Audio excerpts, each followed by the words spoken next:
আন্দোলনে হামিম তিনি হচ্ছে সুস্পষ্ট যে বিধিবিধান আছে আচরণবিধি তিনি সেটা লঙ্ঘন করেছেন।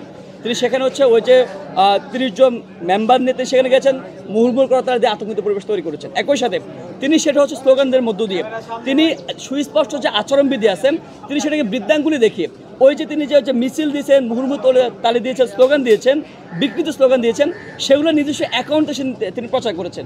তো সেই জায়গা থেকে আমরা শঙ্কার জায়গা তৈরি হচ্ছে আমাদের মধ্যে যে বিশ্ববিদ্যালয় প্রশাসন কিংবা নির্বাচন কমিশন আসলে বিষয়টা কীভাবে দেখেন। আরেকটা বিষয় দেখেন, আমরা দেখেছি যে ছাত্র দলের বর্তমান যে বিপি ক্যান্ডিডেট তিনি বলেছেন তিনি নির্বাচন মনোনয়নপত্র উত্তোলন করার সময় তিনি বলেছেন যে আমরা শুধুমাত্র এখন ব্যক্তিগতভাবে মনোনয়ন উত্তোলন করতেছি, কিন্তু আমাদের প্যানেল ঠিক করবেন স্বয়ং তারেক রহমান। সেই জায়গা থেকে যখন একজন বিবি প্রার্থী বলেন আমাদের প্যানেল ঠিক করবেন তারেক রহমান, তাহলে সেই বিবি প্রার্থী নির্বাচিত হওয়ার পরে শিক্ষার্থীদের দাবি দেওয়া কিংবা অধিকারের বিষয়টা অবশ্যই তারেক রহমান কনসার্ন নিয়ে তিনি পালন করবেন, সেটা আমরা মনে করি।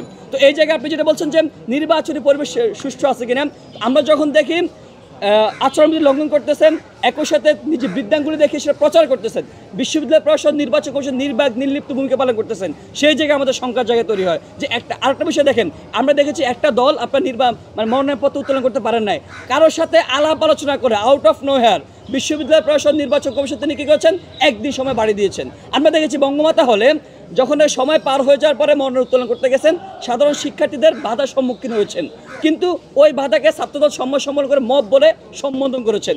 একই সাথে আমরা দেখেছি ছাত্রদল যখন মব বলে সম্বোধন করেছেন, তখন আমাদের বিশ্ববিদ্যালয় প্রশাসন যে সাধারণ শিক্ষার্থীরা প্রতিরোধ তৈরি করেছে তাদের বিরুদ্ধে তদন্ত করার জন্য তারা প্ল্যান পরিকল্পনা করতেছেন। এটা আমাদের একটা অশনীয় সংকেত। আমরা মনে করতেছি যে বিশ্ববিদ্যালয় প্রশাসন বিগত 1 বছর যেভাবে লেনদি করেছেন, আমরা মনে করতেছি বিশ্ববিদ্যালয় প্রশাসন এখন জুজুর বয়ের মধ্যে আছেন।